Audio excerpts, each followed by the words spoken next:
রহমানির আসসালামু আলাইকুম। হ্যালো গাইস, কিচেন হাউজে স্বাগত। আশা করি আপনারা ভালো আছেন। আল্লাহর রহমতে আমিও ভালো আছি। আজ আমি আপনার সাথে শেয়ার করব চিকেন বিরিয়ানি রেসিপি। আমি এখানে 1.5 কেজি মুরগি নিয়েছি। আমি পিসগুলো বড় বড় করে কেটে নিয়েছি। আপনারা চাইলে ছোট ছোট করে কেটে নিতে পারেন। করার জন্য আমি 3টা আলু বড় বড় করে পিস করে কেটে নিলাম। কুচি কেটে নিলাম। রান্না করার জন্য আলুগুলো এখন ভেজে নেব। সামান্য লবণ দিয়ে দিলাম,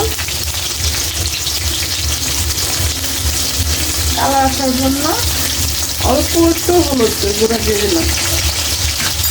এখন এই আলুগুলো ভেজে নেব। ভাজা হয়ে গেছে, এখন আমি নামিয়ে নেব। আমি পেঁয়াজ বেরেস্তার জন্য তেল দিয়ে দেব পরিমাণ মতো। এর মধ্যে আমি 1 কাপ পেঁয়াজ বেরেস্তা করে নেব।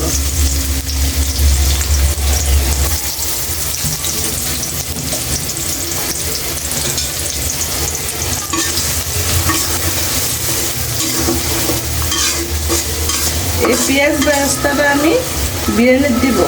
বেরেস্তাটা হয়ে গেছে, এখন আমি নামিয়ে নেব। এখানে আমি আগে মাংসটাকে মেখে রেখেছিলাম। 1/2 চামচ আদা বাটা, 1/2 চামচ রসুন বাটা, সামান্য লবণ আর লেবু রস দিয়ে 10 মিনিটের মতো আমি ম্যারিনেট করে রেখেছিলাম। এগুলো ভাজা হয়ে গেছে, এখন আমি নামিয়ে নেব। এই মাংসটা ভেজে দেওয়ার কারণ হলো কষালে মাংসটা ভেঙে যাবে না, এই জন্য আমি ভেজে দিয়েছি। পেঁয়াজগুলো ভেজে নেব। চামচ আদা বাটা দিয়ে দিলাম, বেশি রসুন বাটা, 1/2 চামচ ধনিয়ার গুঁড়া, 1/2 চামচ জিরার গুঁড়া দিয়ে দিলাম। কাঁচামরিচ আমি ব্লেন্ডার করে নিয়েছি। দেবো আমার ফেটে রাখা টক দই। এরকম চামচটা আমি 4 চামচ দিয়ে, টক দই না থাকে তাহলে না দিলেও চলবে। এখানে রাঁধুনি বিরিয়ানি মশলা দিয়ে দিলাম। 1 প্যাকেটেতে 1/2 প্যাকেট দেবো। হয়ে গেছে, এখন আমি ভাজা মাংসগুলো দিয়ে দেব।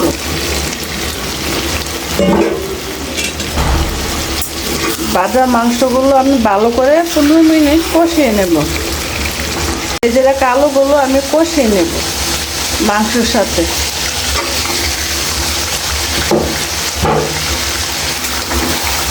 এখানে আমি মিলিমিটার দুধ জাল দিয়ে শরবতের গ্লাসটা 1/2 গ্লাস দুধ দিয়ে দিলাম।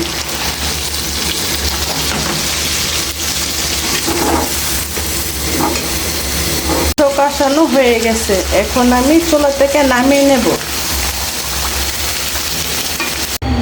বিরিয়ানি রান্না করার জন্য এখানে আমি পরিমাণ মতো তেল দিয়েছি।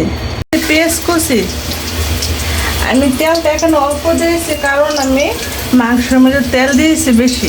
আমি চিনি গুঁড়া চাল 1 কেজি চাল নিয়েছি। চালগুলো ভালো করে ধুয়ে আমি পানিটা ঝরিয়ে নিয়েছি। চালগুলো ভালো করে ভেজে নেব। 5 মিনিটের মতো চালগুলো ভেজে নিয়েছি। চালগুলো একটার সাথে আর একটা চাল লাগে না। বিরিয়ানির মাংসটা দিয়ে দেব। এখন আমি ভালো করে চালের সাথে মাংসটা মিক্স করে নেব। চালগুলো ভাজা হয়ে গেছে, এখন আমি গরম পানি অ্যাড করে দিলাম পরিমাণ মতো। আপনারা চালের পরিমাণ দ্বিগুণ পানি দিবেন। বাকি বিরিয়ানি মশলাটা ঢেলে দেব।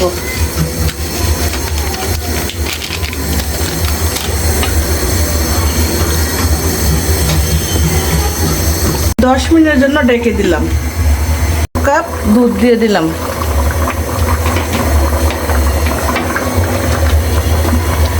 আর 10টা মতো কাঁচামরিচ দিয়ে দিলাম।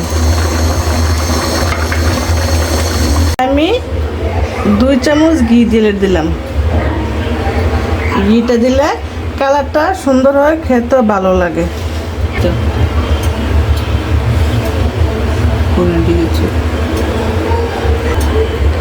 দিয়ে আমি কিছুক্ষণের জন্য ঢেকে রাখবো। আমি পেঁয়াজ বেরেস্তাগুলো দিয়ে দিব। বেরেস্তা দেওয়া শেষ, এখন আমি বিরিয়ানিটা চুলা থেকে নামিয়ে নেব। বন্ধুরা, আমি চুলা থেকে বিরিয়ানিটা নামিয়ে পরিবেশন করেছি। কালারটা কত সুন্দর হয়েছে আর সবগুলো পারফেক্টভাবে সিদ্ধ হয়ে গেছে।